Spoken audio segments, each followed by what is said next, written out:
Hola, ¿qué tal, amados hermanos y amigos? Un abrazo especial a todos ustedes y bienvenidos a esta serie que hemos titulado El plan de Dios a través de toda la Escritura. A todos los hermanos y seguidores en nuestras redes sociales a lo largo del territorio nacional y en nuestros países enviamos un saludo fraterno y esperemos que puedan disfrutar de esta entrega. Sean todos bienvenidos.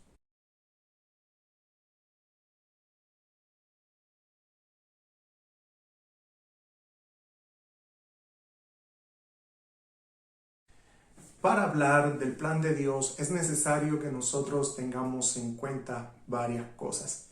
La primera de ellas es que a lo largo de toda la Escritura este tema es tratado por la palabra de Dios. Uno de ellos se encuentra en el capítulo 1 del libro de Génesis. De acuerdo a los que estudian el libro de Génesis, cuando la Escritura habla de la creación por la palabra, estas personas afirman que cuando la Biblia hace esto, está afirmando que Dios tiene un plan y que este plan es comprensible para los seres humanos. De hecho, cuando nosotros miramos el primer capítulo de Génesis, las cosas creadas tienen un propósito. La luz, los astros, las estrellas existen para alumbrar sobre la tierra, para señalar estaciones y épocas del año. La hierba del campo y las semillas y los árboles existen para sostener a los seres vivientes en la creación. Y el hombre es hecho por Dios para gobernar. Génesis 1, 26, 28 nos dice que Dios crea al hombre para que señoree sobre todo el orden creado. Como se dan cuenta, Génesis 1 afirma que Dios tiene un plan y que todo es hecho conforme a un propósito. Para citar algunos textos que afirman el plan de Dios dentro de la Escritura, me remitiré primeramente a Isaías 46, verso 10. Allí el profeta Isaías dice, o Dios hablando a través del profeta, afirma que tiene un plan y que su propósito permanecerá y Dios hará todo lo que se propone. En Jeremías 29, 11 en adelante, cuando Jeremías está hablando al pueblo de Judá del exilio y promete Dios a través de Jeremías su regreso, Jeremías habla de que Dios tiene un plan. En las versiones castellanas más conocidas dice, porque yo sé los pensamientos. La Biblia de las Américas recoge, porque yo sé los planes que tengo de vosotros, planes de bienestar y no de mal, para darles un futuro y una esperanza. Jeremías 29 afirma directamente que todo lo que acontece a Israel, al pueblo de Judá en el exilio, obedece a un plan divinamente trazado. En Amós capítulo 3, verso 7, el profeta anunciando juicio a Israel, dice que Dios no hace nada sin anunciar su secreto a los profetas. En ese marco, el secreto tiene que ver con las obras de juicio que Dios hará sobre el pueblo, pero también tiene la connotación de que esto obedece a un plan. En el Nuevo Testamento nosotros también encontramos la misma afirmación con respecto a que Dios tiene un plan. En Efesios 3, versos 1 en adelante, cuando Pablo expone el tema de su ministerio a la iglesia de los Efesios, dice que a él se le ha dado a conocer y entender el misterio de Cristo y que ese misterio no había sido revelado a los hombres en otras generaciones. El término misterio es usado en el contexto de la literatura apocalíptica como una palabra técnica que se refiere al plan de Dios. Por tanto, lo que Pablo está dando a entender en Efesios es que el plan de Dios ha sido revelado a él y que él ahora, como apóstol, así como los profetas, están dando a conocer ese plan a la iglesia. Ese plan implica que los gentiles son herederos y coherederos de las bendiciones de Dios. Y para cerrar, en Apocalipsis capítulo 10, verso 5 en adelante, cuando Juan ve este ángel parado en medio de la tierra y el mar, y este ángel jura por Dios, afirma que el misterio de Dios será consumado tal como él se lo reveló a sus siervos los profetas, cuando el séptimo ángel toque la trompeta. Recordemos que en Apocalipsis hay 7 ángeles a quienes Dios le da 7 trompetas que emiten la voz de juicio divino. Otra vez en Apocalipsis 10:7 se usa la palabra misterio. Recordemos que este es un tecnicismo que se emplea en la apocalíptica para referirse al plan de Dios. Con estos breves ejemplos en varios lugares de la Escritura podemos ver cómo la palabra de Dios está afirmando que Dios tiene un plan. Remitiéndonos entonces a la Escritura, el plan de Dios es discernido, entendido a través de los pactos y las promesas que Dios celebró con quienes llamó, con Adán, con Noé, con Abraham, Isaac, Jacob y también con Israel en el monte Sinaí y con David. A través de estas promesas y a través de estos pactos, Dios revela lo que Él va a hacer, cuál es su plan para la creación, para los hombres y para todo lo que Él ha creado. Otra manera de discernir el plan de Dios en la Escritura, de acercarnos a Él, es a través de las tipologías. Dios, a través de las tipologías, bosqueja a través de símbolos proféticos la acción divina que va en pro de la restauración del universo y la salvación de los seres humanos. Por tipología entendemos símbolos proféticos que apuntan a Jesús y a su obra. Son personas, son cosas, son objetos, son ritos, ceremonias, instituciones, eventos históricos del Antiguo Testamento que apuntan a Jesucristo y su obra. Y otro aspecto que tienen las tipologías es que estas también apuntan al día de Yahvé. Entonces, nosotros, si queremos comprender el plan de Dios, debemos estudiar los pactos y las promesas junto con las tipologías que la Escritura nos muestra. Vamos entonces a remitirnos al primer libro de la Biblia para ver cómo Génesis trata el tema del plan de Dios en sus páginas. Como ya nosotros nos referimos al principio de este video, el libro de Génesis en el capítulo 1 afirma la creación del universo por la palabra. Los que estudian los relatos cosmogónicos, es decir, relatos que hablan del origen del universo, afirman que uno de los propósitos de Génesis es mostrar, revelar la soberanía divina. Esto puede verse por varios aspectos. Primero, el hecho que Dios cree por la palabra, que llame cosas que no existen a la existencia y éstas comparezcan ante Él. Segundo, el hecho que Dios cree los cielos y la tierra, que ésta esté desordenada y que esté en caos. El hecho que Dios ponga orden al caos se entiende también como muestra de su soberanía. De hecho, en los relatos mitológicos se procura mostrar el poder, la soberanía del Dios cuando éste combate con el caos. En Génesis, un relato que nos revela la soberanía divina, Dios no pelea con el caos. Dios da orden al caos, lo forma, lo modela y crea desde ella todas las cosas que nosotros vemos. Le pone orden y crea todas las cosas. Además, ya habíamos dicho al principio que la creación por la palabra es una manera en que Génesis afirma que Dios tiene un plan, que este plan es comprensible para los hombres y que cada cosa en la creación tiene su propósito.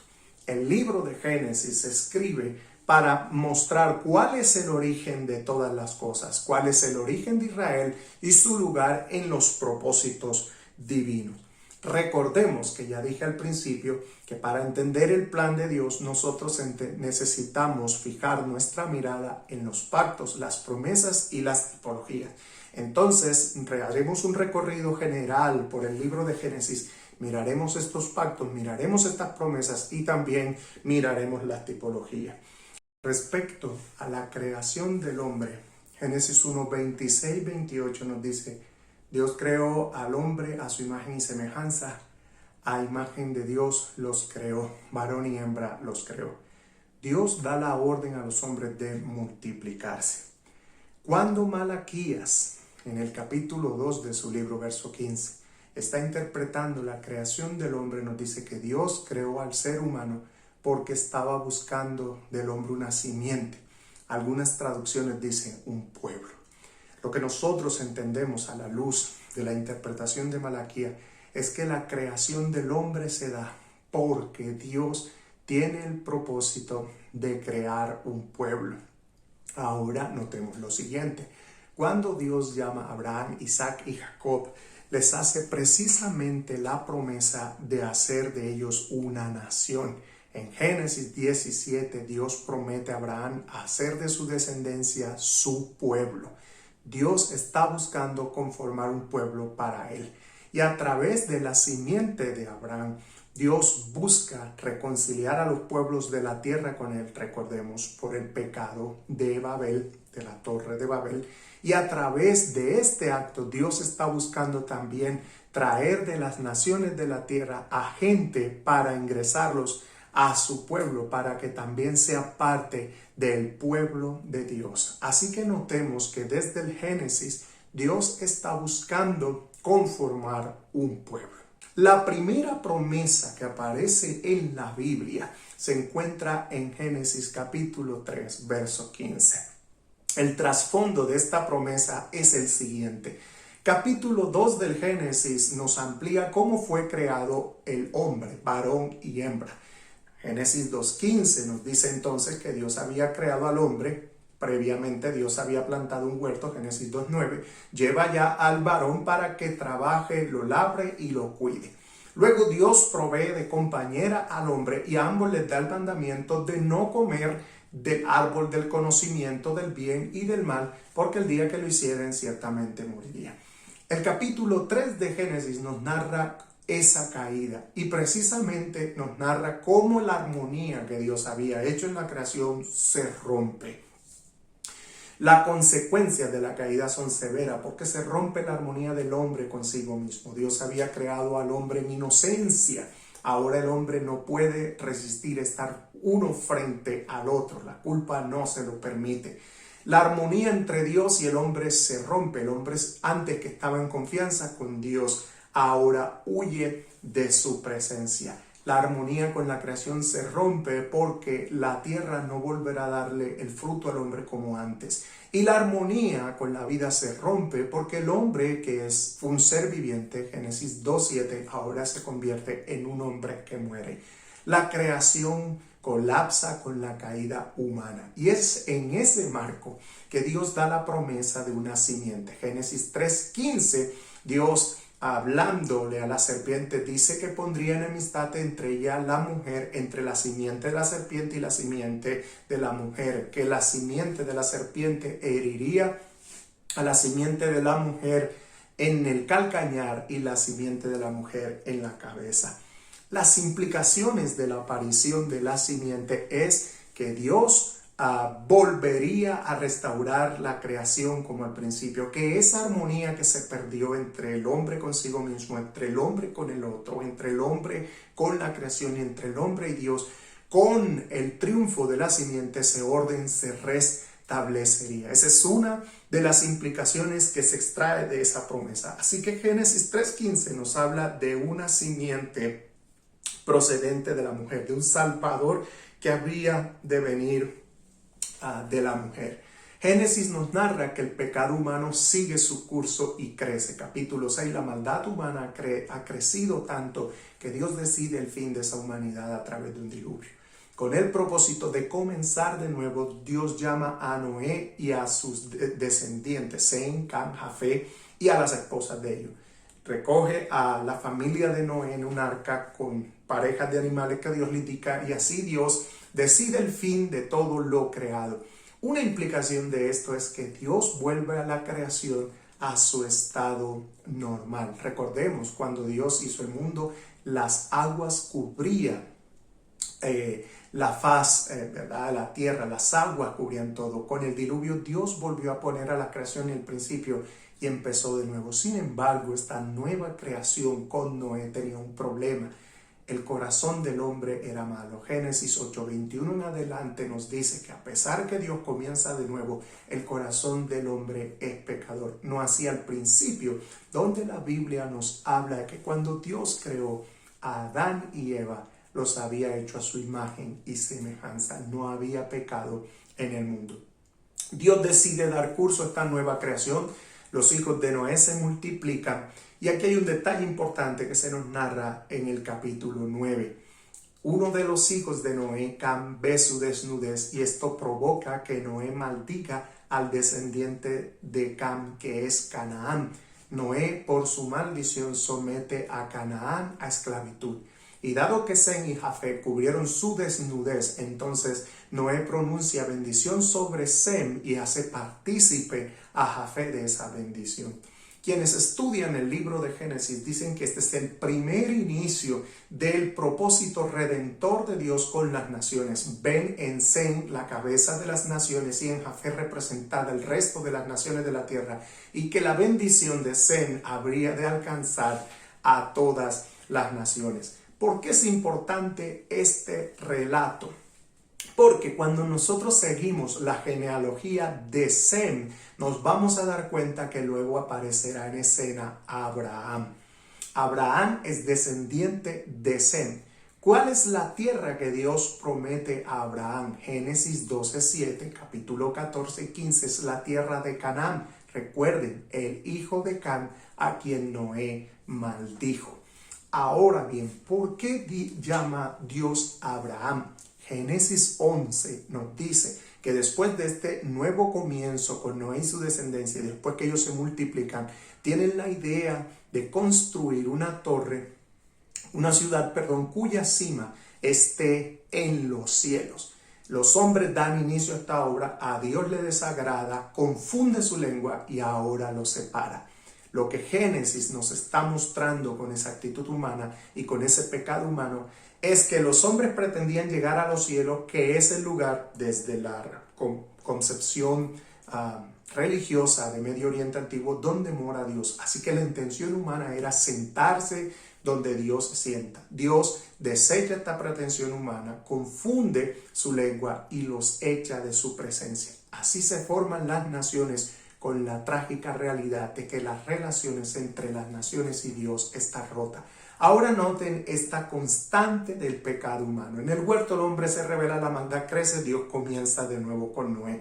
Otra vez los hombres se multiplican y ahora juntos concertan para rebelarse contra Dios y Dios los echa. Noten entonces esta constante del ser humano de rebelarse contra Dios.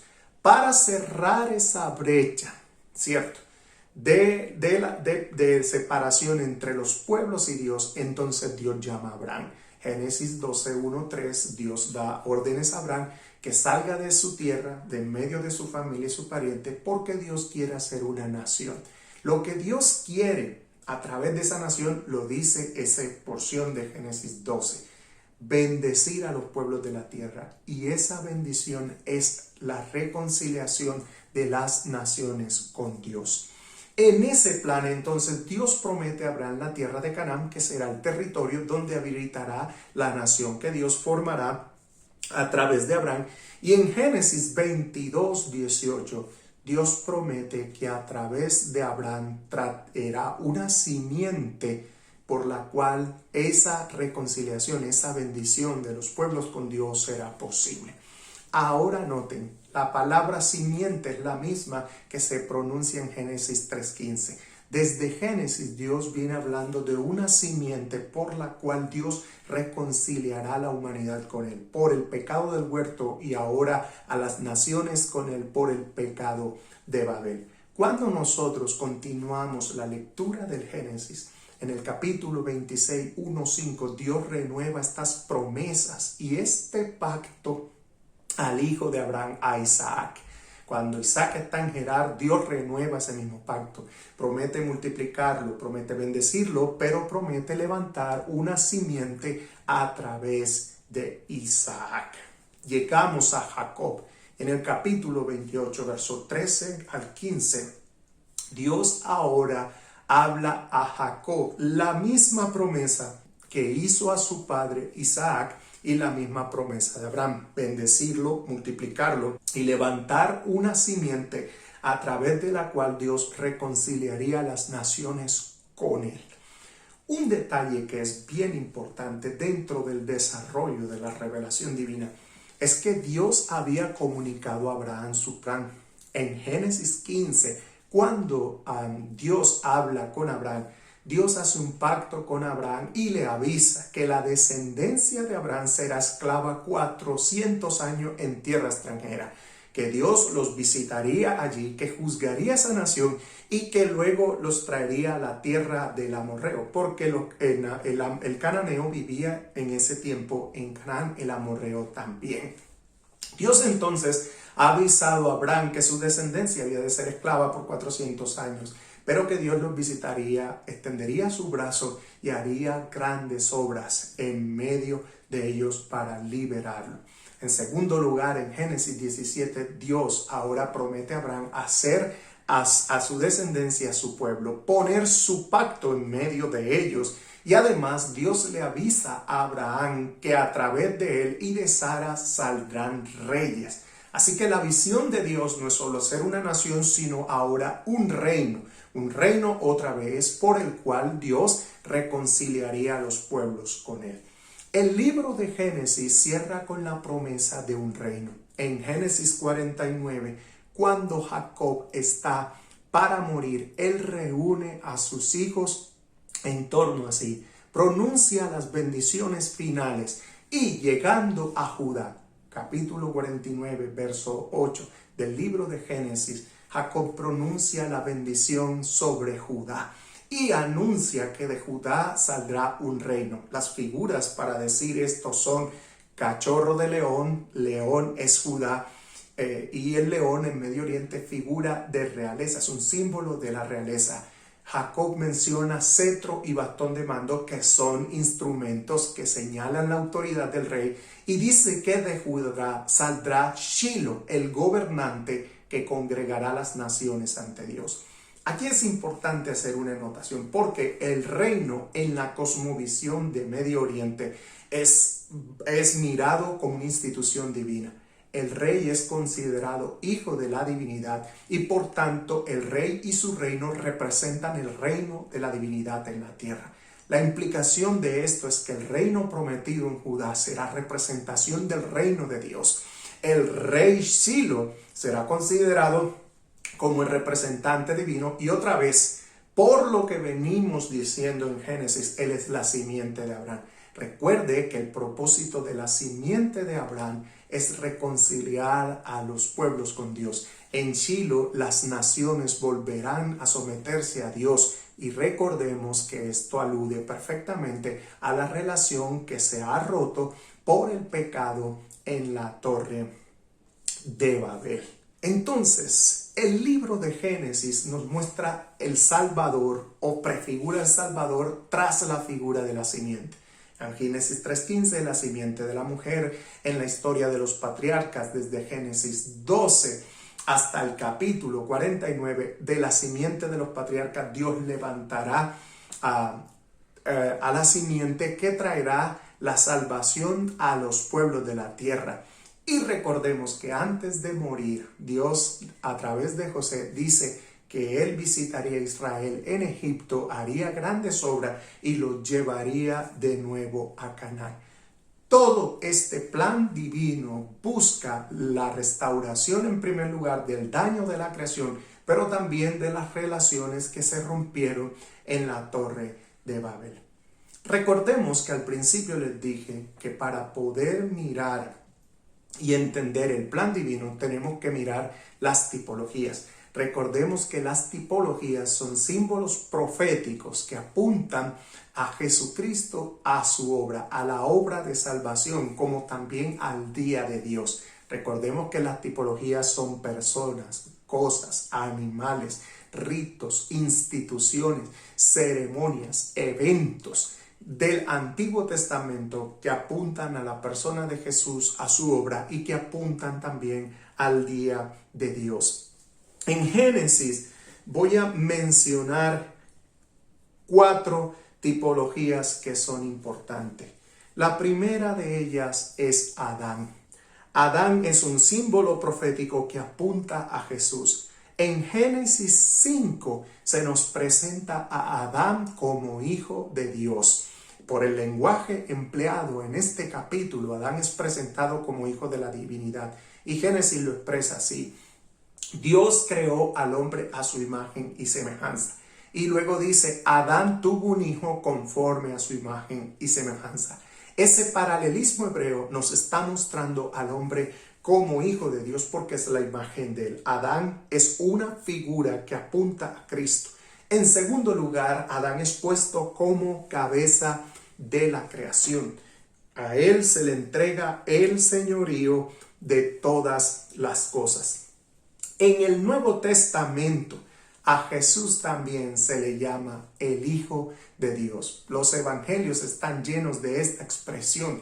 Por ejemplo, en el capítulo 3 del Evangelio de Juan, a Jesús se le llama el Hijo unigénito, aquel que tiene la misma naturaleza del Padre. De Jesús se dice en Colosenses 1:15 que Él es la imagen visible del Dios invisible. Y en Romanos 5 se establece esta relación entre Jesús y Adán.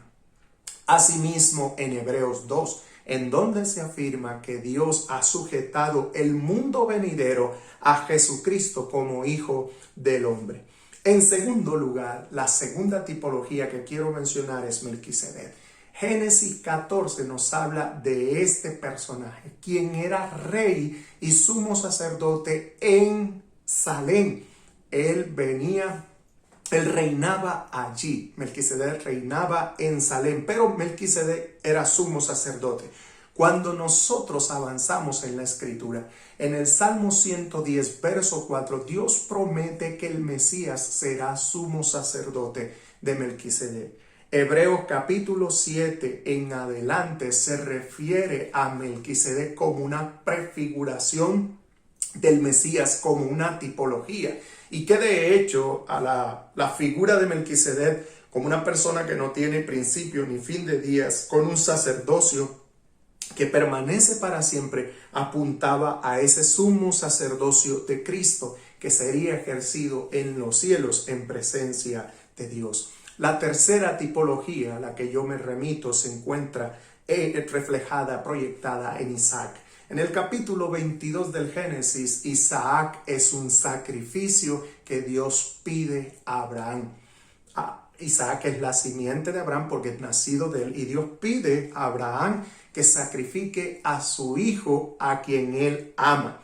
Estas palabras son citadas en el Evangelio de Marcos en el verso 9 al 11. Cuando Dios viene a Jesús porque él es bautizado, los cielos se abren, le dice estas palabras: tú eres mi hijo amado en quien tengo complacencia. Con estas palabras Marcos está citando Génesis 22, nos presenta a Jesús como la simiente de Abraham que ha de ofrecerse en sacrificio para la reconciliación de los hombres con Dios. La cuarta tipología a la que yo quiero hacer mención es el reposo. En Génesis capítulo 2, verso 1 en adelante, dice que cuando Dios hizo la creación, Él reposó de toda su obra. Y la creación bajo el reposo divino estaba en una perfecta armonía. No había pecado, no había enfermedad, no había mal ni muerte. El reposo está apuntando hacia la obra final de Dios, a donde Dios exterminará precisamente el pecado, el mal y el caos que hay en la creación, volviendo a la creación a su estado original. En Génesis 9, cuando se está hablando de este nuevo comienzo divino, y específicamente en el capítulo 5, cuando Noé nace, nosotros podemos leer que el padre de Noé, al llamarlo Noé, dijo estas palabras: él se llamará Noé porque él nos hará descansar de las obras y del trabajo por causa de la tierra que el Señor maldijo. Nótense que Noé es un instrumento de Dios para traer el reposo a la creación precisamente por las consecuencias que vinieron como consecuencia de la caída. Estas cuatro figuras, Adán, Melquisedec, Isaac y el reposo, son tipologías, son símbolos proféticos que están apuntando a la obra de Dios en Cristo. Están apuntando a la salvación en Cristo. Vamos entonces, mis amados hermanos, a mirar este detalle importante que no podemos perder de vista. En la Biblia, Entonces tenemos que el plan de Dios está prefigurado desde el libro de Génesis. El capítulo 1 otra vez nos habla de este plan, ¿cierto? Capítulo 1 nos afirma que Dios es soberano, que tiene un plan que el hombre puede comprender. Podemos entender este plan a través de los pactos y de las promesas que Dios celebró con los antiguos, ¿sí? Y en este caso con Adán, Noé, Abraham, Isaac y Jacob, a través de los pactos y las promesas que citó con ellos, que Dios concertó con ellos, nosotros podemos ver prefigurado ese pacto. Y antes de cerrar, es importante que nosotros consideremos el sueño de José. Cuando José tiene su segundo sueño, donde ve el sol y la luna y 11 estrellas alrededor de él, este sueño hacía alusión al pueblo de Israel. El sol representando a Jacob, la luna representando a la madre de José y las 11 estrellas representando a los hermanos de José. Si bien los hermanos entendieron que en este sueño lo que quería decir era que José iba a reinar sobre ellos, no obstante el sueño realmente se refería a Shiloh, porque en el sueño, cuando lo tiene Jacob, al interpretarlo, le dice a José: ¿acaso vendremos tus hermanos y yo a postrarnos delante de ti? José fue reprendido por su padre, odiado por sus hermanos, pero dice Jacob se quedó pensando en esto. Y al conectar este sueño con la promesa que Jacob hace a Judá, dice: a ti, Judá, te alabarán tus hermanos, ante ti, Judá, se postrarán los hijos de tu madre. Realmente el gobernante sobre el cual se inclinaría Israel sería Shiloh. Shiloh es a quien apuntaba en últimas el sueño de José.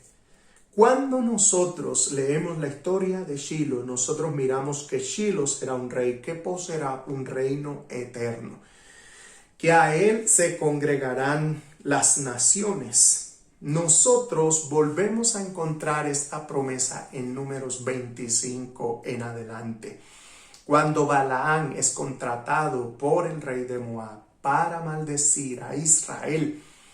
Balaam pronuncia su profecía y en 2 o 3 ocasiones se refiere al Mesías, a la estrella, al rey que saldrá de Jacob.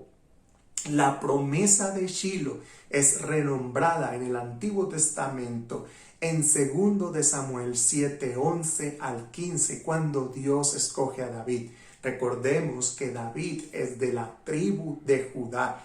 ¿De dónde vendría Shiloh? Génesis 49, 8 al 12 nos dice: de Judá saldría el libertador. Y Dios anuncia a David que él otra vez, por el linaje davídico, levantará al Mesías, que él edificaría un templo y que él poseería un reino para siempre.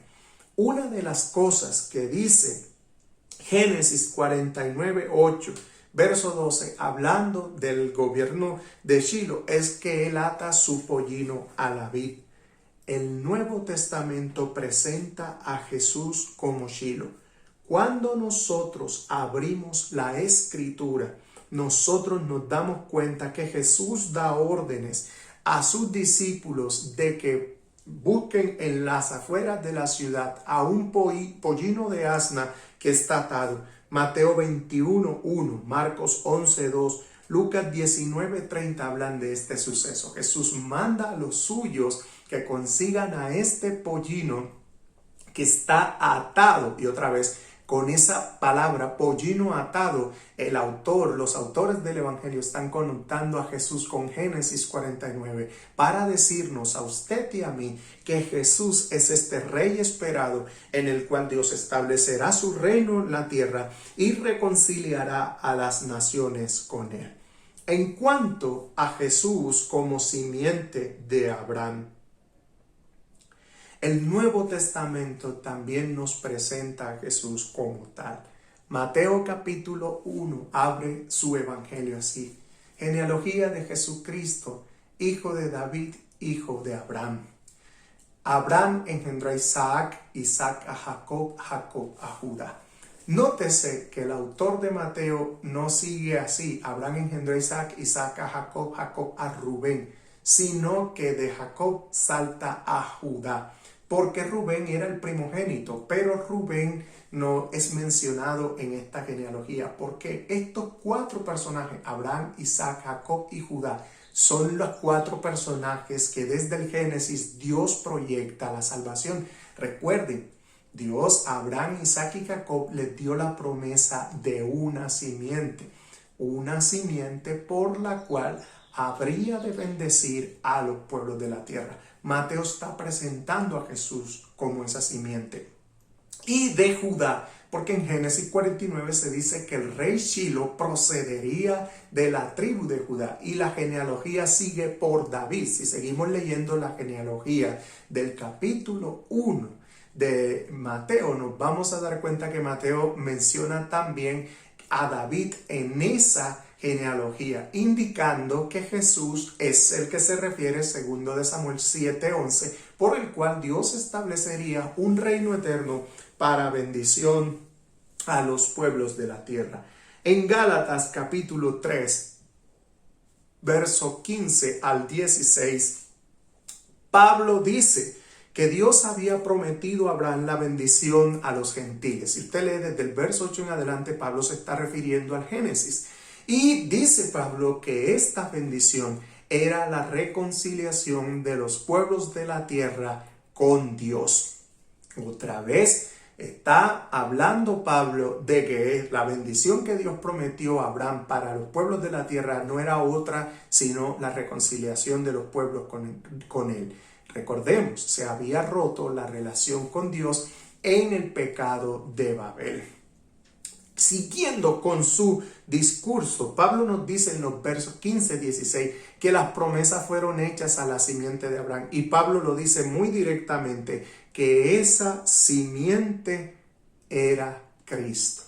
Ahora noten, hermano, cómo desde el Antiguo Testamento, cómo desde el libro de Génesis en especial, Dios ya estaba bosquejando su plan. Dios había bosquejado su plan a través de las promesas que había hecho a Adán, que había hecho a Abraham, Isaac y Jacob, y que había hecho a la tribu de Judá. Y el Nuevo Testamento nos presenta a Jesucristo como el cumplimiento de todas ellas, como el cumplimiento de todo este propósito divino. Ahora bien, una vez que Jesús cumple con toda la obra de salvación al entregar su vida en la cruz del Calvario, Jesús comisiona a los suyos para que vayan y prediquen el Evangelio. Mateo 28, verso 19 en adelante, Jesús manda a sus discípulos a que vayan a las naciones.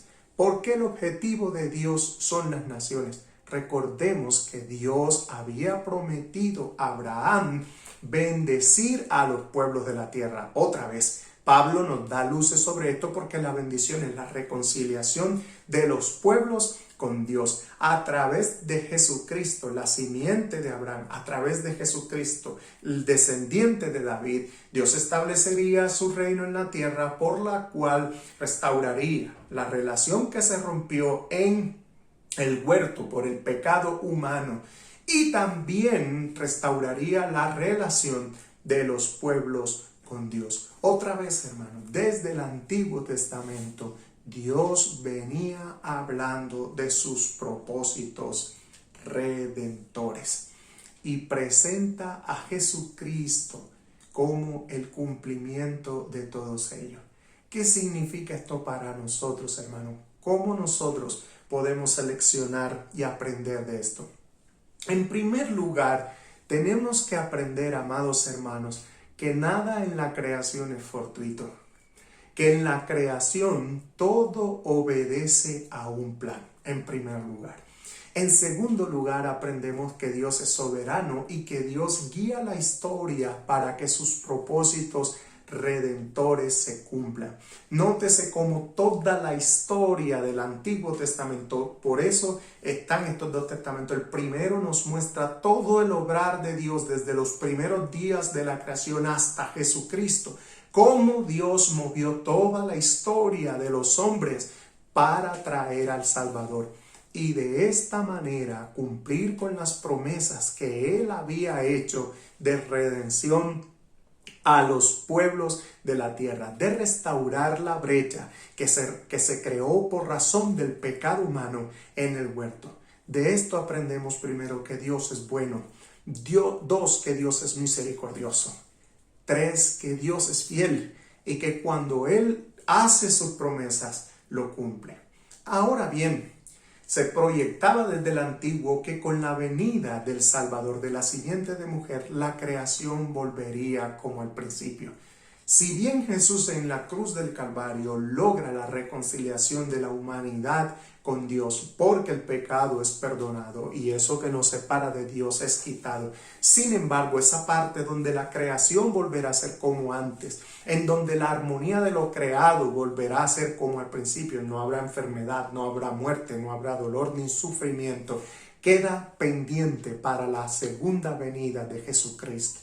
Cuando nosotros abrimos el libro de Apocalipsis, podemos mirar cómo Dios, a través de sus juicios, capítulo 6 al 20, está trabajando para traer cielos nuevos y tierra nueva. Nótese cómo el Apocalipsis cierra. Después que Dios causa estos juicios y redime a su pueblo de medio de ellos, la Biblia nos muestra un cielo nuevo y una tierra nueva. Esto quiere decir lo siguiente, mis hermanos, que si Dios cumplió esas primeras promesas, si Dios ha cumplido a través de Jesucristo con lo que se propuso en el antiguo, usted y yo podemos descansar seguros en esta promesa de cielos nuevos y tierra nueva, porque el que lo promete es fiel a lo que dice.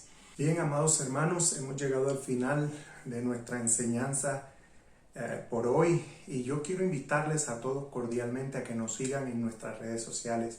Como Teólogo en Casa, igual en YouTube, te invito a suscribirte a mi canal en YouTube, Teólogo en Casa. Estaremos compartiendo contenidos allí acerca de la palabra de Dios e invitarles cordialmente también a seguirnos en Estudios Bíblicos GESED, H-E-S-E-D, GESED. Y allí estaremos también compartiendo palabra de Dios y contenido que puedan edificar tu vida. Te invito entonces a seguirnos en nuestras redes sociales y no te olvides compartir esta enseñanza. Si esta ha bendecido tu vida, permite que Dios pueda usarte para bendecir a otros. Te invito entonces a compartir nuestros contenidos con los hermanos, con los amigos, para que la palabra de Dios corra y sea glorificada. Que Dios te bendiga.